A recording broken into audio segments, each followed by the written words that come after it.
Hello, and welcome to the Exponential Growth Podcast, powered by Analyst Investors. I'm your host, David Olivencia, co-founder of Analyst Investors, and a passionate advocate for leveraging innovation and technology to drive success. Let's get started. This is Exponential Growth.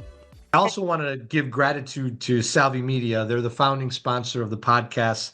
They're a premier executive content agency dedicated to crafting exceptional content and strategies that elevate companies' brands and their executives. They're creators of the Emmy Award-winning CEO series. I think many of you have seen that. They've also featured one of my portfolio companies, Analyst Investors and Hallow, on their CEO series. And they've had in-depth interviews with CEOs talking about their personal journeys and business experience. The CEO series can be found on Cheddar, Entrepreneur Magazine, Reach TV, and really want to thank Salvi Media for their support of the podcast. You can also follow them on social media, as well as they have a podcast studio in Chicago. Join them as well. So again, thank you, Salvi Media, for making this podcast possible. All right, everyone. Well, hey, welcome to another edition of the Exponential Growth Podcast. We have a very exciting show today with a great guest, leader I've known probably good 10-ish years or so in Notre Dame circles and Irish Angel circles and board of directors circles, but really has an amazing perspective on board governance, leadership tech. Actually, he's invited me to do a class at Notre Dame where he does some teaching on the side as well in the business school. Let's welcome to the show Greg Hedges, who is the president and CEO of the National Association of Corporate Directors Chicago chapter and a founding managing director at a cool company that we'll talk more about called Protiviti. Welcome, Greg. Welcome to the show. Hey, how are you, David? And thank you for having me today. All right, well, Greg, hey, as a way to kick it off, just like we always do, please give our listeners a bit of your story and background. Thanks, David. Of course. Well, my journey has really always been about building bridges between strategy and innovation, between technology and leadership. And I spent the first part of my career as a partner at a firm called Arthur Andersen, which went under with the Enron debacle and really gave me the platform to help launch Protiviti, where I serve as one of the founding managing directors. And we grew that startup into a $2 billion global consulting firm. And so that experience really gave me a front row seat to the challenges and the opportunities that companies face when trying to grow and transform and stay ahead and stay relevant. So along the way, as you mentioned, and it was actually for 9 years, I've taught emerging tech and tech leadership in the Master's in Business Analytics program at the University of Notre Dame. So I had the privilege as part of that of having thought leaders like Peter Diamandis actually appeared in my class. And I had his book, The Future is Faster Than You Think, as one of my texts. I never had text books in an emerging tech class. It doesn't even sound right, but he really talked about predicting the future and the convergence of technologies. And so that's really been the theme a lot of what I do. And I serve on the board also at the business school at Dominican University, which has been fun. And you guys, Analyst Investors, are up for a big award at the big gala this spring from Dominican. Yes, we are. Well, we have a great partnership with Dominican University, an amazing, for all listeners out there, right outside of Chicago, amazing university, what they're doing, growth. Their dean of their business school, phenomenal leader, really transforming that business school and all the leadership there. So we're going to be receiving an award there in, I don't know, a couple of weeks. Honored to do that, and we partner with them with interns and all kinds of stuff. So yeah, great organization, Greg. Thanks. It's terrific. 3/4 of those undergraduate students are first gen college students, which is just an amazing pool of talent when you're looking at a predictor of success. It's somebody who's first generation college, right? So I'm excited to work with those students as well. Yep. Excellent. Well, great story. And, and then you're also, as part of this, the National Association of Corporate Directors, Chicago chapter lead, you get a great visibility into amazing board members who are leading governance, providing strategy to a lot of entities. So that's sharp. It's not only have access to them, but you're a leader, right? You're a thought leader. You share perspectives there. And I think I just want to underscore, to start a company and let alone it be successful and live, but let alone get to a $2 billion in revenue. That's phenomenal. And it's a testament to your leadership. And obviously it was a team as well, but you're a founding member there. So I think it's a great, accomplishment as part of your story, Greg, that you have. So kudos to you, that team at Protivity. It still keeps going, right? You still kind of Well, get it to. does. And the twist on that is it wasn't even just a startup from zero. I mean, we were radioactive. I mean, when you came out as a partner from Arthur Andersen, particularly in the Chicago market, where Andersen was the lead player of those firms, and you could get a meeting with anybody you asked to get a meeting with, to then be radioactive because your firm had been Fair. indicted by the federal government. We actually started from a negative, and so it was particularly challenging to get rolling and to get growing. And we're just so thrilled. We started with 650 professionals world. So it really has been a lot of fun. And it became a platform for me. That's how I got involved with board members, David, because when we started Creativity, we had to play at a big level. We had to sell big projects, and we were just brand spanking new. And people couldn't even pronounce our name. It was like Prodaviti or whatever. And I didn't care what they called it. It's Italian, Prodaviti. Right. I just wanted to get our contract signed, and particularly when the attorneys were making fun of, and I didn't care how they made fun of pronouncing our name, but the idea was I needed board members who would not veto us at the decision when management were to recommend that Protiviti was going to come in and help them build out new business processes or to help them with their financial reporting. It was important for us. And that's when I started to reach out and build relationships with board members in Chicago. I remember the very first was Blythe McGarvey, who was on the board of Accenture. And Accenture actually hired us as one of the very first clients to hire us without even having a name.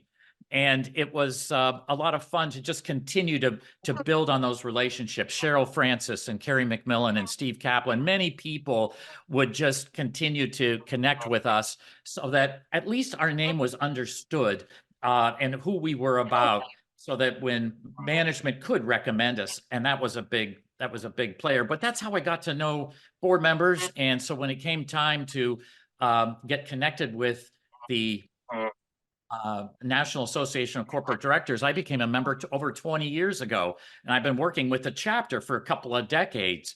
And so when it came time for me to do less at Protiviti, I thought it would be fun, and I reached out and suggested for me to step in as a leader. And they never had a CEO before in this role. It was largely an administrative role in the past. And so we worked to transform the board from one of an operational board to a strategic board. And I took on a lot of the responsibilities that the board members used to have to worry about. So. And, and I've been, a member. I was on the board of the New Jersey chapter of the NACD back maybe 15-ish years ago when I lived in New Jersey. And for those who are listening, if you have an aspiration to serve on a corporate board, the National Association of Corporate Directors should definitely be an organization that's on your radar. It's, you build the competency, you build the network, you learn about board scenarios, and it begins to build your track record as a step. And even you can serve on different committees and get involved. So highly recommend that. And that was a stepping stone for me. Now I'm on 2 corporate boards. Wintrust's Old Plank Trail Bank Board, Charter Board, and then Sure's Communications. Yeah, Sure's sure. Communications.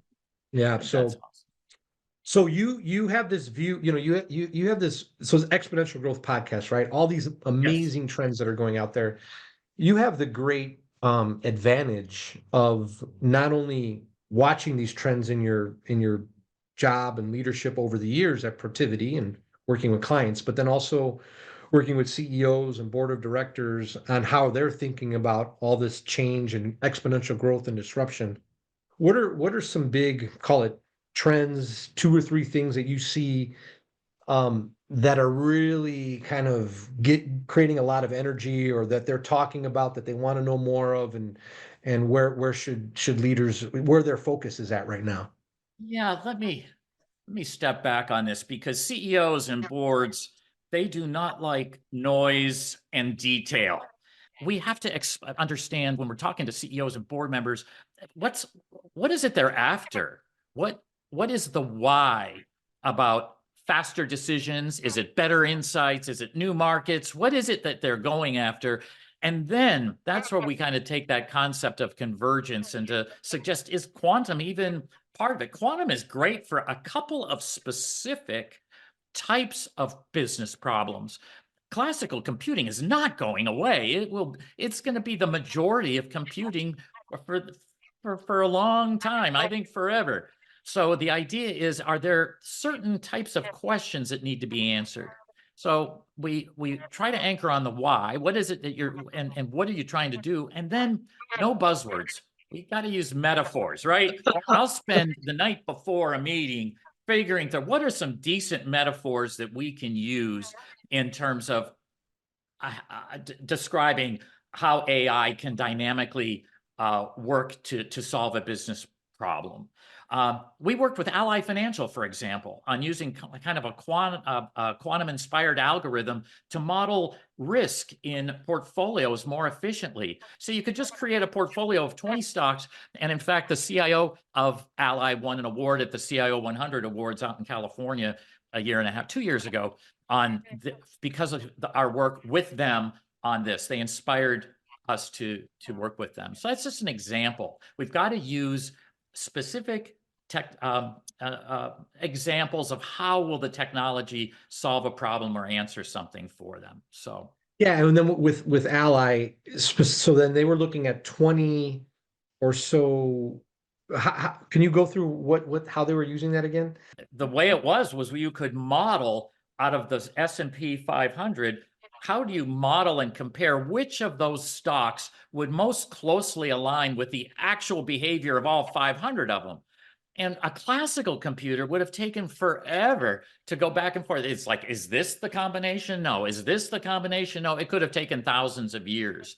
But we used the annealing, which was a form of quantum computing, to be able to simultaneously look at combinations of stocks. And that's where we said, okay, it looks like 20 of it. You could create a portfolio that models the behavior using these 20. And I might be missing at 25 or something like that, but it's been well written and we've talked about it. And maybe in the show notes, we could include some information about this. Happy to do it. Oh, yeah, there you go.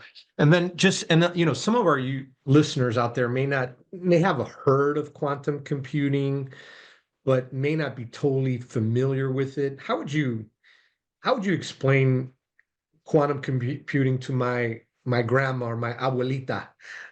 Yeah. In very, very simple terms. Of course, quantum computing is just an additional way of being able to process information, and it forces subatomic particles to behave in a certain way that quantum engineers worry about. I don't. And here's just another example. The traveling salesman problem has been around forever. Imagine there's a traveling salesman wants to go to 20 cities, but he wants to go in the shortest route possible, and he doesn't want to go back to any other city. It's just got to be in that way. A classical computer would take 2,000 years to figure that out, because it's going to say, is this the correct route or is that the correct route, back and forth. Right. Whereas a quantum computer, if you kind of think of it, it's a classical is zeros and ones. We've always heard that, right? A classical computer is either the bits are on or off.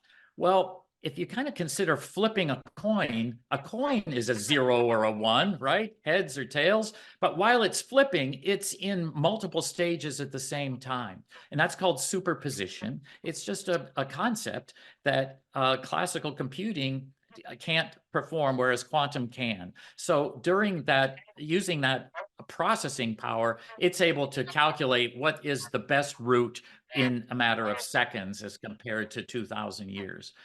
So fundamentally, if you can take a business problem and put it into a quadratic equation, it is a good candidate for quantum. So if your mind doesn't think like that, that's fine. I've had our team on the phone with clients, and the clients saying, well, what about this problem? And the guys on the call are trying to figure out, is that a quadratic equation? Try to figure it out. And right, because you just have to think like that. Yeah, no, it does. And look, I'm a big fan of quantum, and multiple, I get to speak with a lot of leaders to talk about, hey, AI is big right now. Everybody's talking about AI, but then say, hey, well, but AI's been around for a while, and you should have been talking about it 10 years. The real leaders were thinking about it 10 years ago, right? Now it's a big thing, right? The question is, what should we be thinking about now that's going to be the big thing 10 years from now? And one of them, I think, is quantum, right? I mean, quantum it is going to be huge because it's the engine. It's the engine and the power to do a lot of these amazing things, right? And if you think about the power, then how it's going to impact, medicine and health, to financial services, right? To just logistics and all these hard, complex problems with multiple variables to drive efficiencies, right? You're going to be doing that. And you think about space and space exploration, which is big, and all the challenges and the type of manpower, compute power you need to do that. You're going to get that from quantum. So it is a big, huge exponential trend that we're keeping an eye on. And I'm glad you brought it up, and I'm glad that I'm here in my network with all the expertise in it as well, Greg. Well, it is. And the thing is, again, it's going to be about convergence, David. I mean, imagine being able to take the power of quantum computing to enhance the ability of AI models to learn more faster, and how much additional data it can ingest to be able to get to the training of models. That's the power of this. It's all going to be in the convergence of these technologies, and that's what boards and CEOs need to be able to look around the corner and see what's going to displace them. What opportunities are we just walking past because we're choosing to be confused? We don't want to, everybody wants to talk about, well, it's 3 to 5 years out, so it buys them some time and delays the requirement for them to make a decision.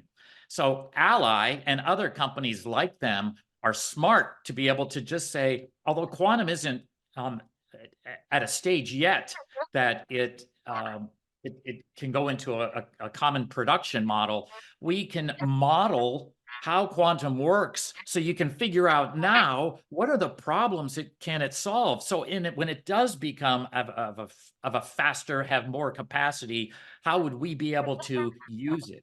So that's the concept. You got to be ahead of the game. Otherwise, you're just going to be in the dust. Well, and that's exactly, and this is why we're doing the podcast. So all these listeners out there, to get you ahead of the game, right? Yes. we want you thinking like AI 10 years ago, right? So you're thinking, how can I position myself to be where the puck is going, not where it is, right? Kind of thing. So that's what it's all about. Keep an eye on quantum for all those who are listening now. A lot of conversation about AI over the last several episodes. This one's on quantum. It's one to definitely keep an eye on. So now let's talk. So exponential growth, you got trends, you got investing. So now with all these trends going on, how are you looking at investing, one? And then two, how do you see people placing their bets? I mean, you talked about Ally, right? Ally is an example. They're saying, hey, quantum is an exponential growth trend. We're doing some experimenting with it. We're trying to model it, and there's other companies that are doing it, but maybe you can just talk a little bit, maybe how you are thinking about investing in these things. And then also the boards and the companies, where and how they're placing bets on these curves of exponential growth. Glad to. Well, with full transparency, I personally have not done a great job picking winning stocks or betting on angel investments. I joke that at the Irish Angels, people just invested in what I didn't. They got after 10 years there. I was like, they were afraid when I'd pick a stock. So, Greg is investing. No, find the next one. Don't invest. They talk about the Kramer portfolio, right? yes. Whatever Jim Kramer talks about. For angel investing, Greg is the anti-portfolio. Yeah, it was Irish Angels, but I thought of it more over time. It was more of a ministry than a moneymaker for me. It was just, helping people who, I thought were, I just wanted to help out. But I'll tell you, in terms of how others should probably think about it, I would focus on ecosystems, not just the big names. It's not about picking out the next Google, but it's maybe identifying hardware companies and data platforms and infrastructure players that are all enabling innovation. If you look at the quantum infrastructure and ecosystem here in Chicago, it's absolutely amazing. Kate Timmermans, the CEO of the Chicago Quantum Exchange. We've been friends for years. When I say we, in this case, it's Protiviti has been a sponsor there for years. And we work with academics, which of course it's the University of Chicago and 4 or 5 other academic institutions that are all combined along with Argonne and Fermi. And if you look at the brand new companies that have started in quantum in Chicago, it's amazing. So it was actually, I think, back in 2018 when the federal government just kicked $1 billion aside and said, "Hey, let's start investing in quantum," and because the Chinese had already made some announcements that made everybody nervous in terms of their advancement. So I think this idea of looking at ecosystems and placing bets on a number of the pieces there would make some sense rather than just trying to pick one or the other. And then I'd say take a look at the trends that play out over time. Quantum, AI, biotech, they all kind of evolve in waves. And you're not really investing in today. You're investing in the longer horizon. And you just can't get too tied up in looking for next quarter results or anything like that with this stuff. Chasing alpha is great, but an alpha is just kind of a fancy word of having more return, what are better returns than average, right? Than the S&P that we talked about. But in emerging tech, I would say education is probably your best investment. Get smart. The more you understand, the smarter your bets are going to be. Don't invest in stuff that you just don't understand. I think you've got to get into it. And there's plenty of material out there. And if you don't have the heart for that, then it's probably not a space for you to be messing around in. Oh, thank you for those perspectives on investing. And yeah, I think it's definitely what right? There's a lot, there's lots of different investments out there, right? The question, what do you know? What are you comfortable with? What are the platforms? What are the moats? And just investing in yourself, right? Education, learning, studying a lot of these trends that we're talking about, because in the future you're going to be a better professional, you'll be a better investor, you'll be a better leader, and you'll be ahead. And then so now you're with whether it's the NACD, Protiviti, what excites you about the future and what's next for Greg? Well, still for the future, I'll tell you, I'd encourage everybody to take a look at this AI 2027. Okay. Even it's just a 2-year horizon, hundreds of pages of prediction that's really pretty objectively written, and that's by the AI Futures Project, and it's ai-2027.com. I just think you take a look, and you're going to have to get smart on that. For NACD and Protiviti, here's a wonderful convergence there. On September 17, the NACD Chicago chapter will be hosting kind of our Converging Technologies Summit at the Microsoft Technology Center. So a variety of our sponsors like Accenture, KPMG, Protiviti, many others will be showcasing. And what I'm doing is I'm moving the NACD Chicago chapter to one of primarily education around board governance, to using the education as a platform to build relationships, right? You can use AI to go learn and ask any question you want, right? There's all sorts of ways to get questions answered and information. The idea is to find people that you want to compare notes with. And that's what our relationship building platform is all about. And I use AI to connect people even at their tables. It's like, here's the 122 people we had last week at an event. And how do we organize and put together tables of people who have similar backgrounds and maybe different backgrounds so that they can compare notes and let them know in advance who's going to be there. That's what it's all about. And so I'm excited about our event coming up at Microsoft Center, at the Aon Center in downtown Chicago. Well, and it's a great example of, by the way, that's September 17th. So for those in the Chicagoland area, you don't have to be in Chicago to attend either, but that sounds like a great one. It's a great way. It's a great win-win-win, right? And this is a Stephen Covey principle, right? Your sponsors win because everybody's kind of coming to their location. Your members win because they're going to learn something at, a world leading company who's really doing a lot of transformation in Microsoft and or Accenture and others. And then the relationships that they're going to make on top of it. So it's like where can you get that, right? And then these connections can make bigger things happen as well, and then you build a stronger organization. And I would be remiss if I didn't mention that in my book Networking Excellence, which is back there or there, I also interviewed you, Greg, right? Because you had the other network that you're part. Actually, we didn't mention it, right? It's the Notre Dame Business Network here in Chicago. Yes. So you talk about networking and networkers and networking excellence. You're looking at and listening to one of the greats who really, look, he networked his way to help build a $2 billion company, obviously with his team and others.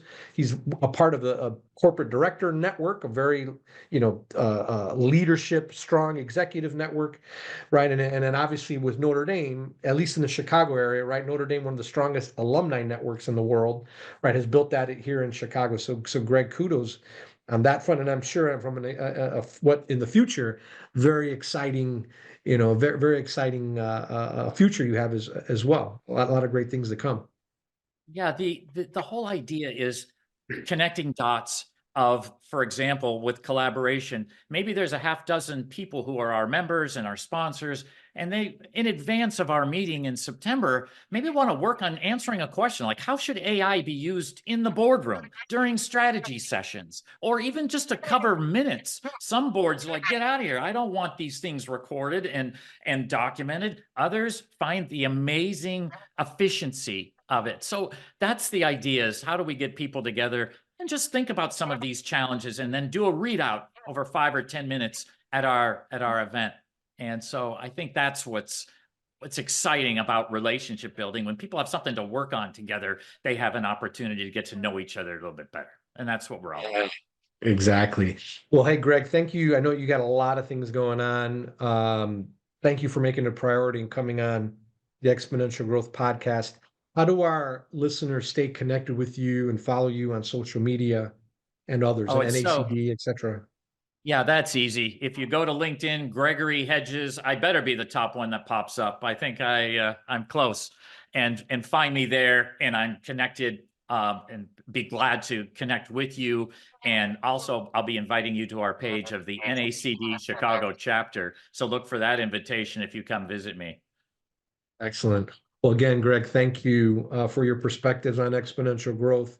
Wishing you, the NACD chapter, Protiviti, the alumni in Chicago for Notre Dame, continued success. And again, thanks for being on the pod. Thank you, David. It was an honor.